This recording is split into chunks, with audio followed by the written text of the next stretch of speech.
All right. Hello, everyone. I see a couple people that are here. I'm sorry that it took me so long. It was kicking me off and on, off and on. This whole week has just been quite an interesting week in the lessons of technology. So thank you for all being here. For those of you who are able to make it, I know that it was really not just showing up on my channel like it normally does. And so I know that that can be really frustrating. If you are viewing, please go ahead and make sure that you type in the chat and let me know that you're here. So the chat should look something like this. You can see it on the right hand side right here. If you are on mobile, you might have to tap a button that is called chat or something to open up a window depending on the type of phone you have in order to access the chat features. But please make sure that you say something in the chat, because otherwise I won't be able to know that you're here, because I can't quite tell who's here and who's not. So with that being said, I'm going to just wait a little bit to see who's here and who's not. I know I have a couple of people here and a couple of people that are still trying to figure out how to get in. So I'm going to not start yet because I do want to make sure that everyone is here. Yes, Andrew's here.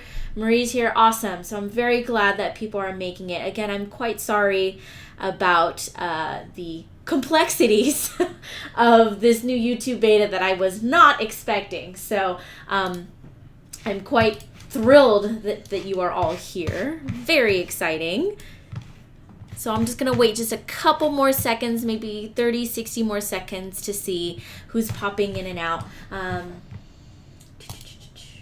While you're here, you can go ahead and type in any questions, or if you have anything else that you want to mention, let me know. I see Andrew, Marie, Alonzo, Adam, and Charisma here. So please make sure that you also let me know what section number you're in, because I am teaching multiple sections of the same course. So it would be very helpful for me if you type your name and your section number along with your questions, so I can facilitate this a little bit more efficiently. I hope you all are having a great week. I know it's been a little crazy. Hi, Janae. It's good to see you. Again. I saw your name and I was like, oh, I know that name. Janae had Comstead 78 with me. I believe so, right, Janae? And so now she's moseying on over to Comstead 4 this semester. So very brave soul of her. All right. So since it looks like a majority of us have kind of made it, looks like we've kind of been able to get here, I'm going to send one more link out to someone to ensure that they get it.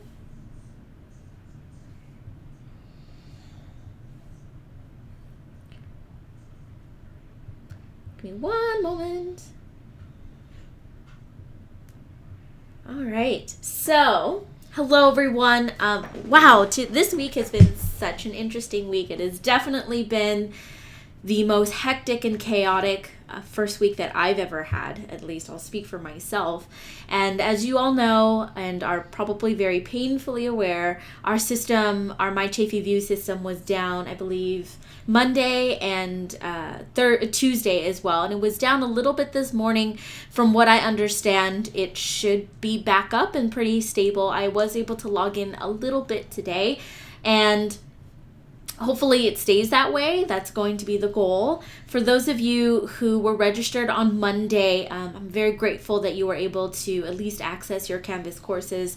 That was what I was most worried about, was the system bleeding into Canvas and not really allowing you to access the course, which would be absolute chaos indeed, because to be in an online course, you actually have to access that online component.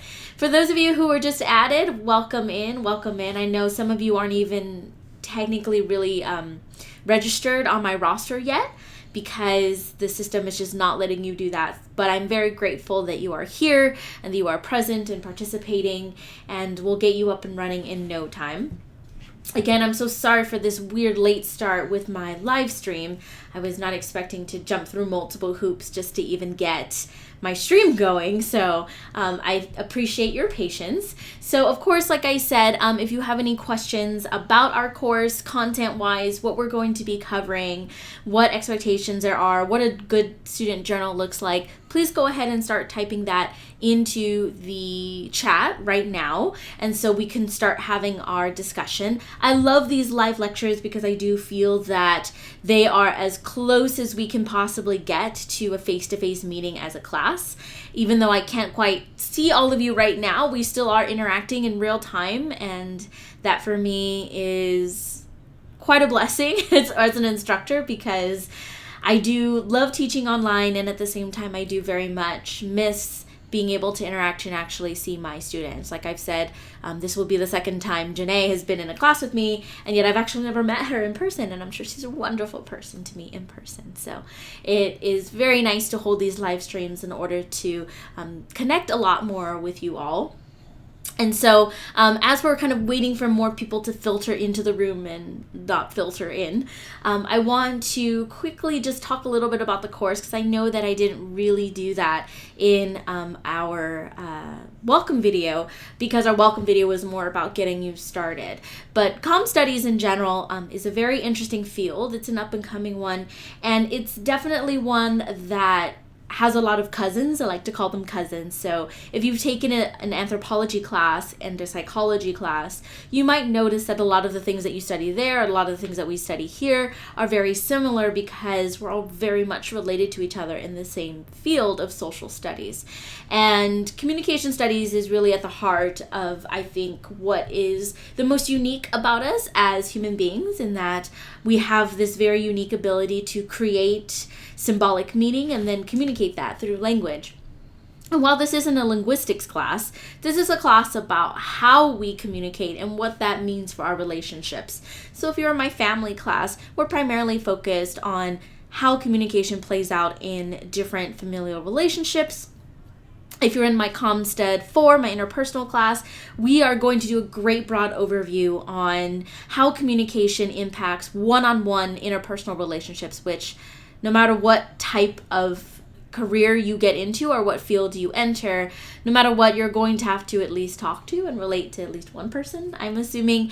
And this is a skill set that I hope will follow you and be quite beneficial for you down the road.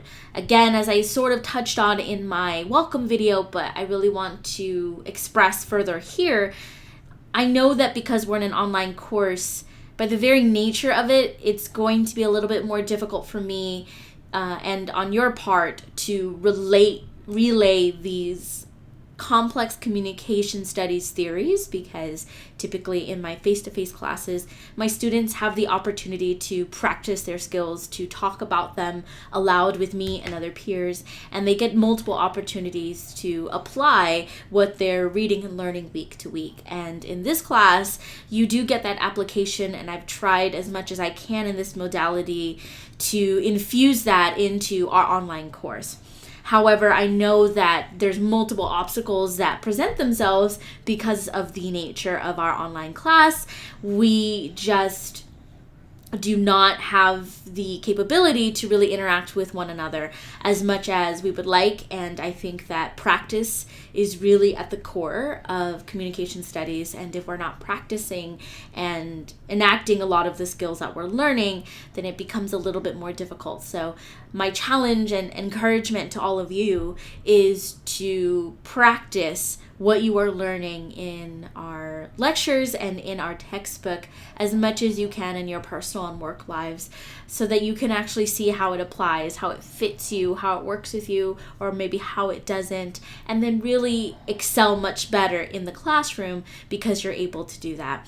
And there's no need to worry, because if you are my past student, you'll definitely know that I'm a huge fan of what I call experiential learning.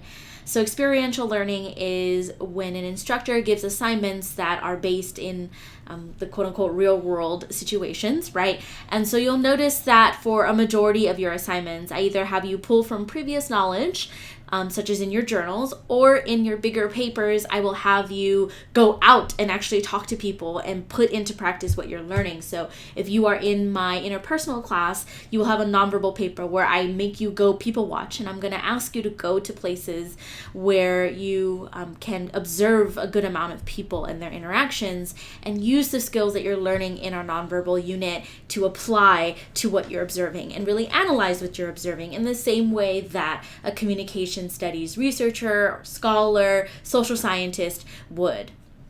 So I have a quick question from Charisma. It looks, when you hold live lectures, are you going to upload those? Of course I will, Charisma. That's a great question. Yes, I always upload everything as much as I can to Canvas, because I know it's hard to find times when we're all available. So I'm very lucky and blessed that in our first week, I have students that were able to access just this live lecture alone.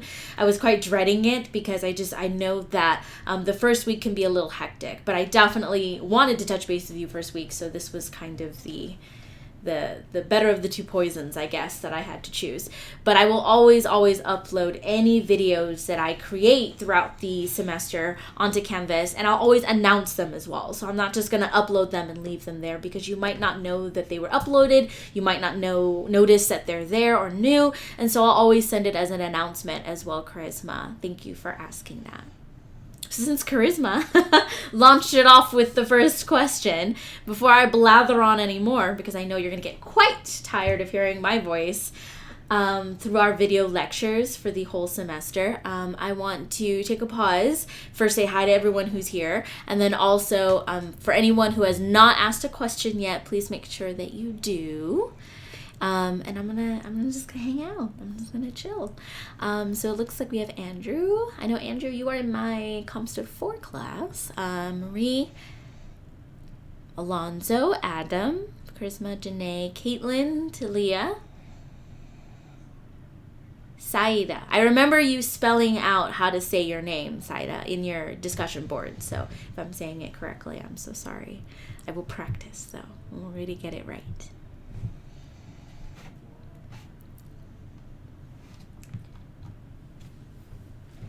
Gonna hang out here, y'all. Welcome to being in an online class, right? The technology delay is always quite interesting. What was one thing I wanted to mention to you all? Oh yes, I am so happy to see that in your discussion boards you are participating with one another and engaging one another so soon.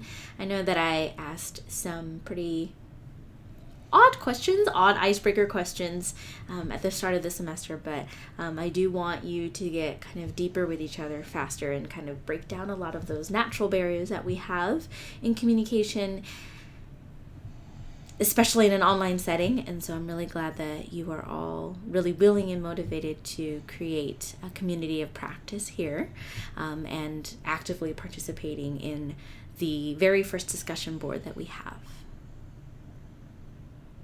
Any other questions, comments, concerns, sweet nothings? Hi, Allison! Allison has made it! I'm excited. Allison and I were messaging back and forth. I felt so bad that she couldn't find it.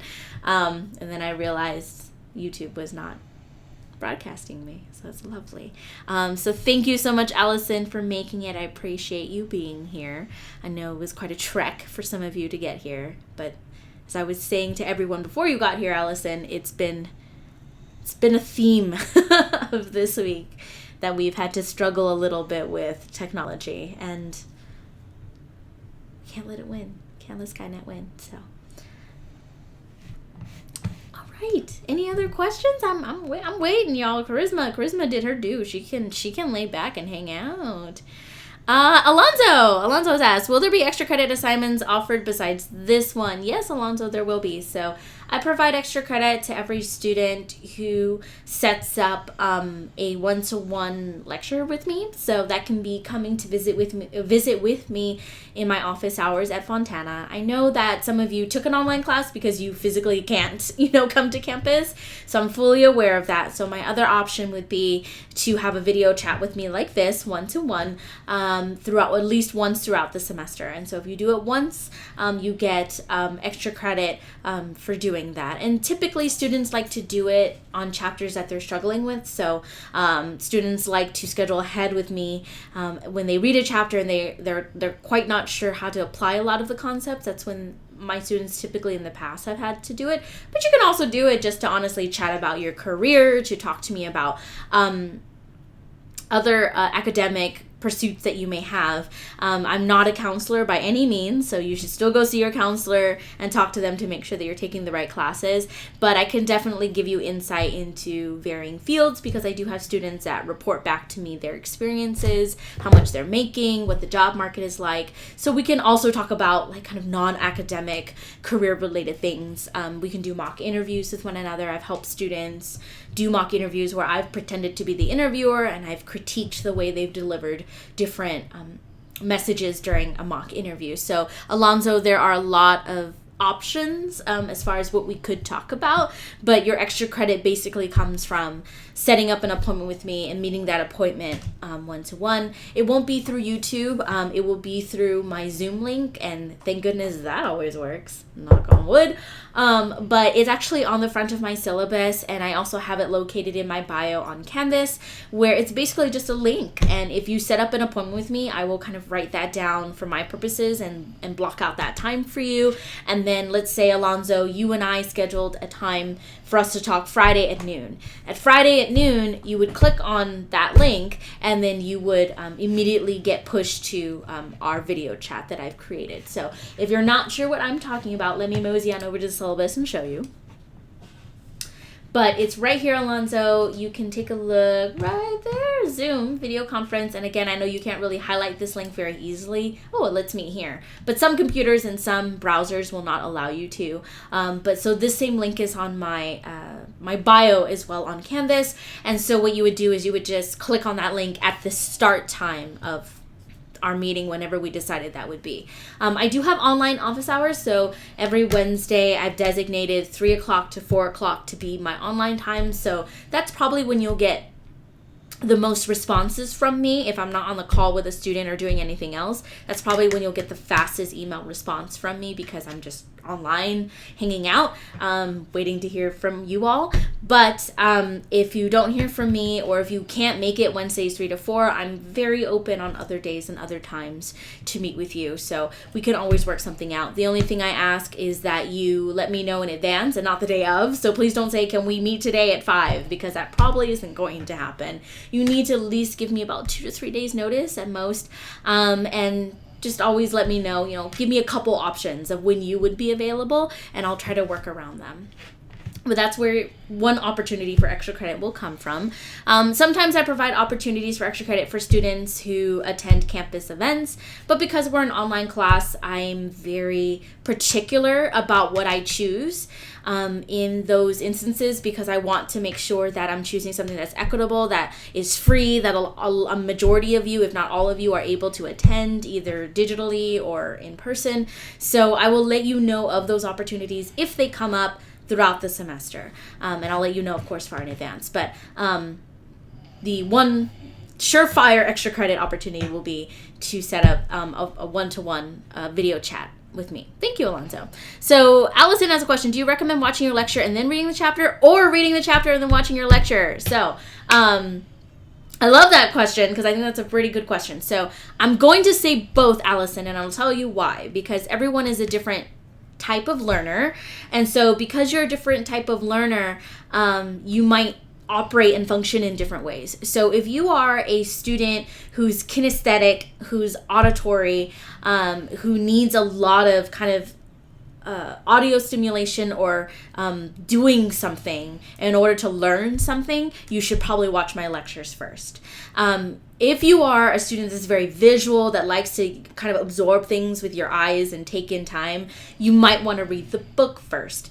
On top of what type of learner you are, you might also want to take into account your time constraints. Like I said, I recognize that a majority of you are in an online class because you have a lot of other obligations, and so an online class is the most convenient for you scheduling wise to accomplish what you need to accomplish. So if you are kind of strapped for time or you're just trying to be the most efficient, I would recommend watching my video lectures, and not all at once. I know that they are an hour long, so I don't really expect you to sit an hour long through them. If you can, kudos to you, but you really shouldn't, because our minds are not really meant to focus very deeply for an hour on something. So what I would recommend is that you would watch my videos in maybe 25-minute to 30-minute increments, sometimes maybe 15-minute increments, and take notes as you would in a face-to-face class. So just pretend that I really am there and that you really are in class and that you're taking notes on what I'm saying.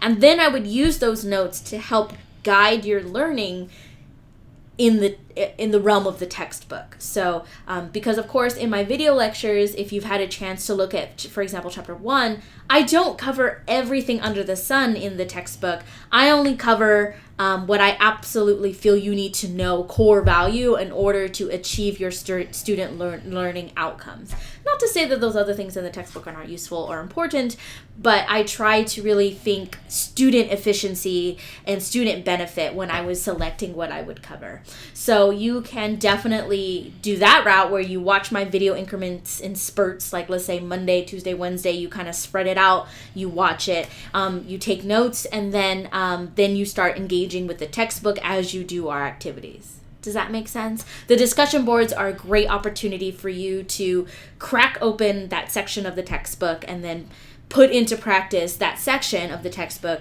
in the discussion board. Because for every discussion board, I will be asking you a question based off that week's chapter. Does that make sense? So that's one option to do it. Watch my videos in short spurts, take notes, use that to inform your reading, to decide what you're going to focus on reading, and then while you're doing your assignments, have your book open as a support system as well. Another option that you can do, Allison, is that I've also provided you my lecture slides. So you can actually engage with my lecture slides independently on your own if you want to. They're actually right underneath each video. So let me show you what that looks like real quick. So if you go to, for example, chapter 1 video lecture, you'll see the video, but down here you'll see the slides. And like I showed you in my welcome video, you're able to engage with them, move around with them, and play all the videos. So if you're a more visual person that likes to take things slow and that wouldn't want to pause my video every single time you need to review something, I would recommend going through the slides first and the book first, and then looking at my lecture second. So it really just depends on what kind of pace as a student you want to be at, if that makes sense. And we all know ourselves, right? So if you're someone that just needs to talk it through and you need to hear me talk it out with you, watch my video lecture first. If you're someone that is a reader and you love reading and you're very visual and you like to really take your time with materials, go through the lecture and the slides first and then watch my video afterwards. And a lot of students like to rewatch my video. So feel free to, when you're washing your dishes, doing your laundry, have my video on in the background so you can hear me talking about these concepts, and it kind of absorbs in your brain a little bit more. The metaphor that I like to use with my students is that none of us really learn something the very first time that we engage with it, right? Even if it's something that you enjoy, you don't really learn it until you engage with it multiple times. So think about learning a song that you really like. If you listen to a song that you really like, you might really be engaged with it, right? You might be actively listening to it, and that part of your brain might be really excited to listen to it. But you still have to listen to that song at least twice or more in order to actually learn the lyrics front to back, right? So the last point, Allison, that I want to make about this very important question that you raised is that whatever you do, if you do the videos first and then the book, or the book and then the video, just know that those resources are there for you, and I've created these videos and these lecture slides and these extra review videos for you in order for you to hear this multiple times over and over and over, in the same way that you would have to learn the lyrics to a song by listening to the song over and over and over. So no matter what you do as a student, just be prepared that you will have to engage with the material multiple times in order to master that skill for that week. But like I said, you can do it either way. It really just depends on what type of student and what type of learner and what kind of pace you want to get at. So thank you for that important question, Allison. Janae, will you have live videos to go over questions that we may have over the midterm and final? Janae, I do not know, and I can't concretely answer that right now. And I'm really sad that I can't, because I've been invited to go to some conferences around our midterm time. So I'm trying to juggle that schedule of probably traveling during that time and doing other things and managing your class. And so if worse comes to worse, I might upload a video that reviews everything you need to know, so at least you can get that review verbally and visually from me, Janae. But I do not know at this point if I'll be able to do a live video. I will try my best. That's kind of my goal, is to be able to hold consistent live video meetups like this one. And of course, I'll always let you know about them at least 2 weeks or a week in advance. But I don't know right now, Janae, as far as what conferences I'll be able to attend and kind of where my travels will take me this semester. Caitlin, if we have to get ahead of our assignments, will you open them? Of course. No. Caitlin, if you have anything, like you are going on vacation or something's going on where you want to get ahead, I'm more than happy to let you get ahead as long as you finished whatever was due that week. So I'm more than happy to go in and unlock whatever is coming up in the next couple weeks for you. You just have to shoot me a message and let me know. Adam has written, it is my understanding that thoughtful content is the key to written assignments. The spell check features sometimes cause grammatical errors that may slip through. Is grammar a pet peeve of yours? That's a great question, Adam. It's not a pet peeve of mine. However, I will say that if the grammar is incredibly distracting to the point where I'm having trouble comprehending what you're saying, then that is something that you and I would talk about. Does that make sense? And even then, it wouldn't really be something I deduct points for, because if you take a look at the journals and the rubrics that I'll have for you, some of them have requirements to make sure that you have appropriate and proper grammar and spelling. But if so, the portion of points for it is very small or not at all. So it's not a huge pet peeve of mine because I'm not an English teacher. So I'm going to leave that job for your English teachers to correct your grammar and your spelling. However, I do expect that you write professionally and that you write at a proper college level. And what I mean by that is that you're not spelling you are for your in the discussion boards, that you at least try to click the spell check button, for example, and try to clean up your journal and make sure that the spelling and grammar is as good as you can get it at that point in time. I don't know if that quite answers your question, Adam, but really what I'm looking for is, it's okay if you have a couple of grammar and spelling issues here and there, as long as they don't distract me or interrupt me or stop me from understanding what you're trying to talk to me about, then I'm completely fine with it. And I'll let you know if it ever becomes an issue before I even take off points. So I would privately message you and say, hey, I would really recommend that you get some support from our GPS center, from our tutors at the writing center, so on and so forth, in order to improve what's going on in your journals and in your papers. And that would happen before I even ever take off points. So when it comes to grammar, I'm pretty flexible and okay, again, as long as it's not incredibly distracting while I'm trying to read your work. Because as I mentioned in my welcome video, I always like to give you the benefit of the doubt when I'm grading. So Adam, if I'm reading something, a journal of yours, and I'm on the fence on whether or not I feel you understand or comprehend that week's material, I will always give you the benefit of the doubt and think, oh, I think Adam's just trying to say this. So I always award you as many points as I possibly can in any given instance, because my teaching philosophy isn't to start everyone at 10 and then start taking off points for everything you're doing wrong. What every student in my mind does is every student starts at 0, and then I read your journals and I look at your discussion boards, I look at what you're doing right, and I try to award you and find you points to do it for what you're doing right. So my mindset is always looking for what has Adam accomplished in this and how can I award him points for that accomplishment.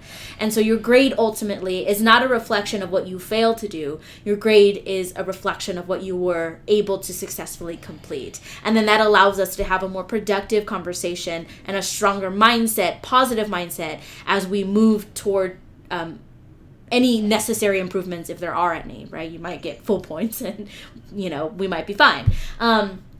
So I hope that answers your question, Adam. Again, I'm not super stringent on grammar as long as it's not super distracting and as long as you're not typing in text speak with like shortened text words. I'm completely fine with that. And that is my dog. If you hear him barking, I'm very sorry. His nemesis is here. The mailman is here. So there's nothing he hates more.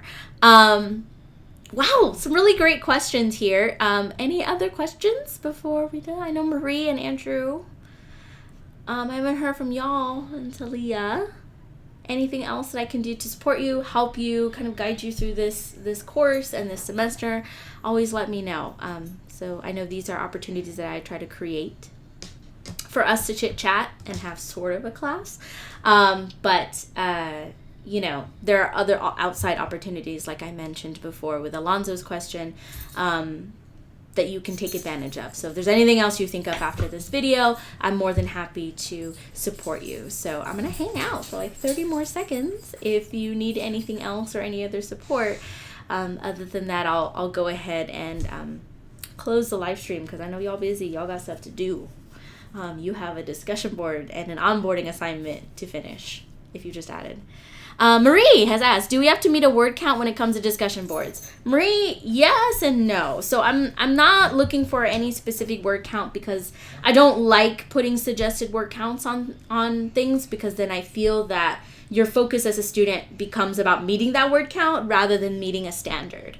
And because we're all different writers, speakers, communicators, what Marie might take 10 sentences to say one thing and Caitlin might take 7, right? But the quality of your work might be the same, if that makes sense. So I don't really like putting a hard cap on you have to hit 400 words. However, there is a basic standard that you can kind of see in the student journal samples that I've highlighted where I am looking for at least thorough answers, Marie. So when I ask you a question, I'm not looking for usually a 1 or 2 sentence answer. And I will indicate that in my my prompts at all time where I will remind you to please make sure that you're being thorough and thoughtful with a lot of the things that you are saying. So if you take a look at your chapter 1 journal right here, you can see that I've asked you 2 specific prompt questions here about chapter 1, and I've asked you to answer them in complete, thorough, detailed paragraphs. And so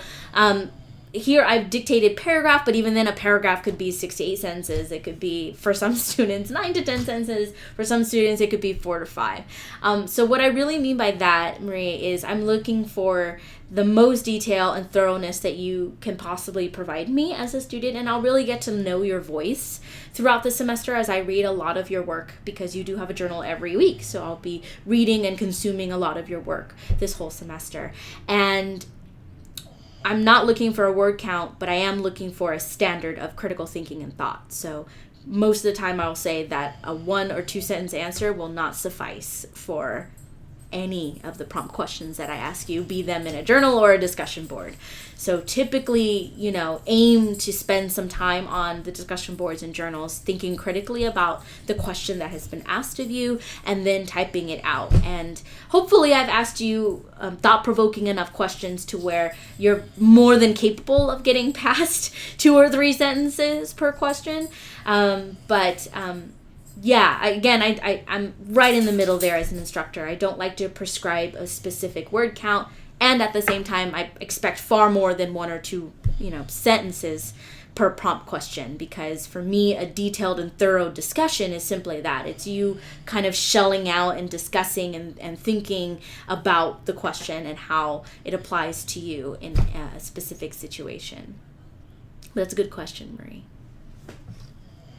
I think that pairs quite well with Adam's question because I'm not an English teacher, so I feel very hesitant to prescribe grammar rules and word count rules in that regard. That me personally,